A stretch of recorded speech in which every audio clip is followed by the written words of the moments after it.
Саламатсыздарбы урматтуу Элдик медиа порталынын көрөрмандары. 13 марттан баштап деги эле Кыргызстан менен Тажикстандын ортосундагы чек ара талашы кызуу талкууну пайда кылып жатат элдердин арасында, эки элдин ортосунда десек дагы жаңылышпайбыз. Мына ушул чыр болгон, талаш болгон жердин кандайча сатылып кеткендиги, кимдир тарабынан кол коюлгандыгы, деги эле эмнеден ушул окуя чыккандыгын ар кандай талкуулап келе жатабыз. Бүгүн болсо биз ушул мурунку Акаевдин убагында губернаторлук, Баткен облусунун губернатору болуп кызмат ордун ээлеп турган Мамат Айбалаев менен түз эфирге чыкмакчыбыз. Бүгүнкү маегибиз болсо дал ушул кыргыз-тажик чырына байланыштуу болмокчу. Саламатсызбы агай? Саламатсыз. Сизге ушул биздин порталдан, Элдик медиа порталынан ошо көп талкууну жараткан акыркы окуя 13 марттан берки ушул кыргыз-тажик чек арасы болуп атат. Өзүңүз дагы баамдап атасыз, көрүп атасыз, ар кандай интервьюларды берип атасыз. Сизден жакшы билген адам жок болсо керек да, себеби дегенде өзүңүз дагы ушул Баткендин орто бос айылынан болосуз. Ушул жер кандайча кол коюлуп, кандай болуп өтүп кеткен, ошо маалыматыңыз барбы? Энди маалыматтын бардыгын биз силер аркылуу, СМИ аркылуу окуп, угуп алганбыз да. Мен ал кезде уже жумуштан, мамлекеттик жумуштан кеткен элем 2008-2009 жылдары. Ал жерде мынау Көкташ айылы менен Орто Боз айылынын ортосундагы Исфара дарыясынын сайы бар. Чоң кылымдар бар, чоң сай болуп калган. Ал сайдын кенендиги 600-700 метрге чейин жетсе керек. Теги Кыргызстанга Баткенден Лейлекке жол салуу боюнча Кытайлар жол сала баштаганда, ошол жерге Кытайлар жол салып келгенде, тажиктер теги условия коюп, бул жер биздики деп талашкандыктан, ал Бакиевдин убагында эле ошол жерге келип, бул жер тажиктиги, биз силерден арендага алабыз 49 жылга деп кол койгонда, ал колду ошол кездеги госсекретарь же болбосо секретарь Совет безопасности болуп иштеп турду эле, Адахан Мады бар, ошол киши кол койгон да. Мындан ошондон теги ал кол коюлгандан кийин ал жерде, ал сайда эч кандай адам да жок, жер да жок, огород да жок, тажик да жок, тажик эмес, тажиктин жыты да жок болчу да.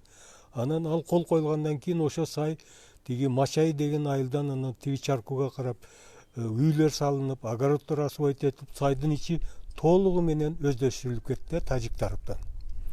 Бүгүн өтө кыйын болуп калды. Ошондуктан ал кол коюлгандан кийин тиги Баткен районунун 3 айыл өкмөтү, Самаркандек айыл өкмөтү, Актатыр айыл өкмөтү, Аксай айыл өкмөтү, Лейлек району, Сүлүктүү шаары анклав болуп калды. Юридически бүгүн 49 жыл кезелип өтөт, анан фактически болот, анклав болуп калат. Мына ушундай. Учурда дагы ушул сиз айтып аткан аймактарда жалаң тажик калкы жашайт дейт, дээрлик. Ворукта, Мачайда, Мачай айылында жарымы кыргыз, жарымы тажик жашайт элек. Мен эсимде тиги 45-жылдан бери жаш бала бойдон эсимде. Бирок тажиктер кысымды кылып отуруп, Мачайдан да кыргыздар ал жерден кетип, огородун, үйүн тажиктерге сатып, ошондуктан ал Мачайда дагы кыргыздар аз калды. Четинде гана калды. Анан Таштомшук деген кичине айылда калды, бир 40-50 үй бүлө калды. Ошентип болуп кысымдык менен ал кыргыздар ал жерден чыгып кеттилер да бардыгы. Ворукта болсо ал 40 миңден ашык эл жашайт, ал анклав болуп. Мачай да өзүнчө анклав эле. Анан мына Көкташ деген айылда дагы бир-эки көчөлөрүндө тажиктер жашайт да. Мына ошондуктан бул жер 3 айылда чоң проблема да. Ошол тынбастан мен эсимде ошо Советтер Союзунан бери эле ар кандай мындай мамлекет келишпестик тажик менен кыргыздардын ортосунда келип жатат, бирок ал убакта биз бир өлкөдө жашагандыктан ал анчалык маани берилчү эмес, тез эле басылып калчу Москванын жардамы менен.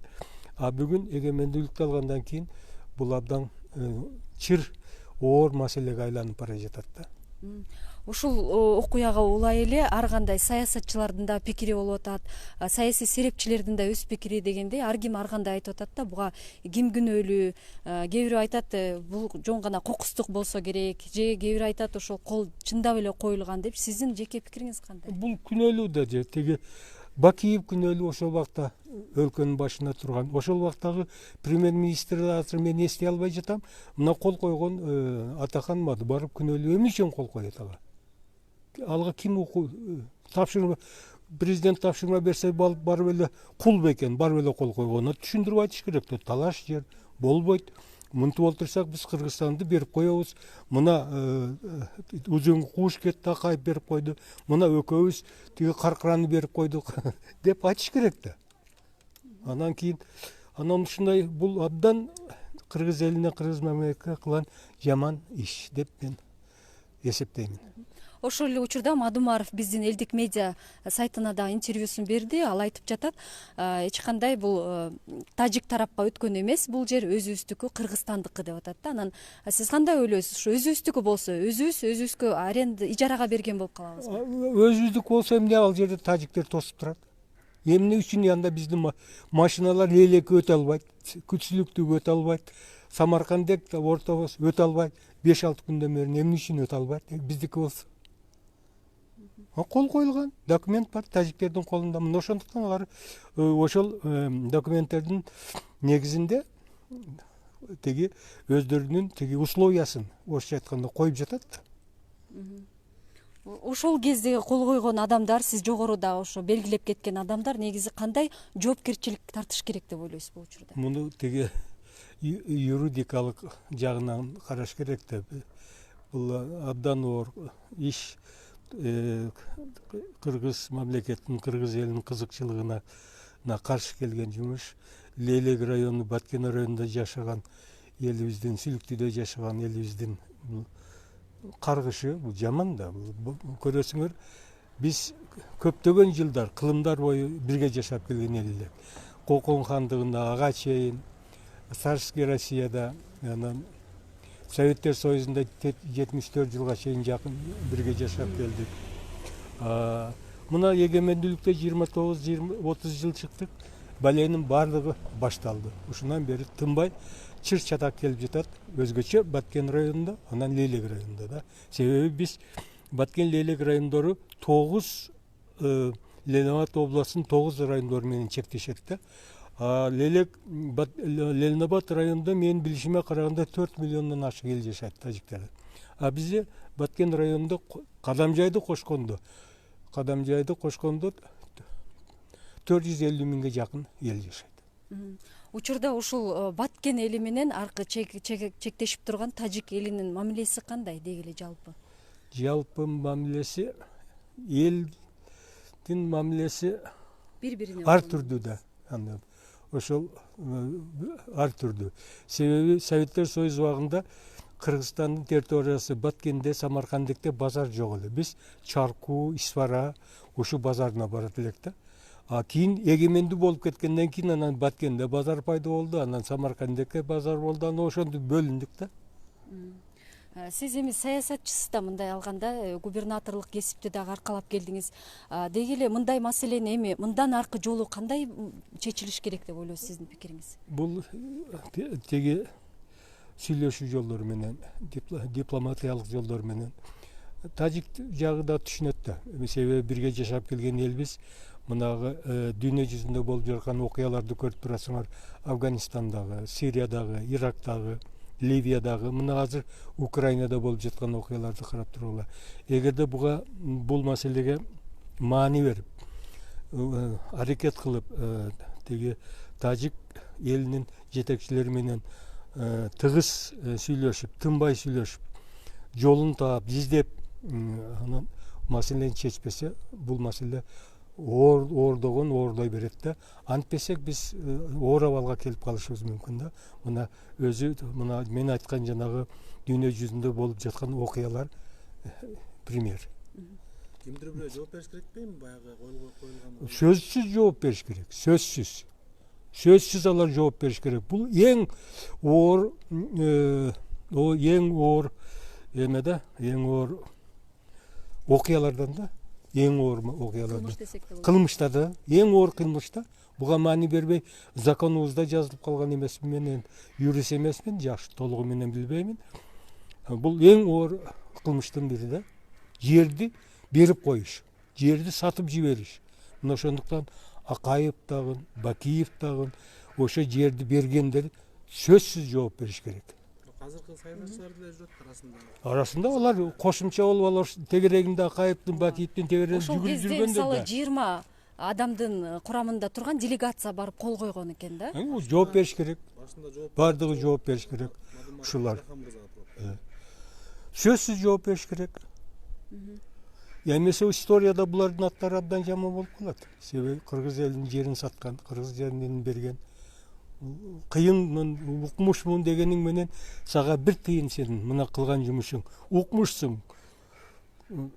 Келишкен азамат жигитсиң, а кылган жумушуң кылмыш.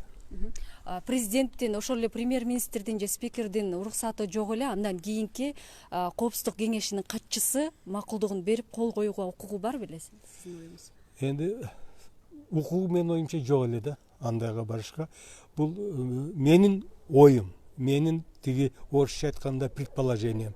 Бакиев бар деген, анан макул деп барыптыр же ушул ишти чечип койгон да. Демек озеки эле президент убагында Курманбек Бакиев барып ошол жумушту чечип кел деген, анан Мадумаров барып ал кол коюп айткан, анан ошону абдан жакшы аткарып келген да, ал тиги президенттин озеки тапшырмасы.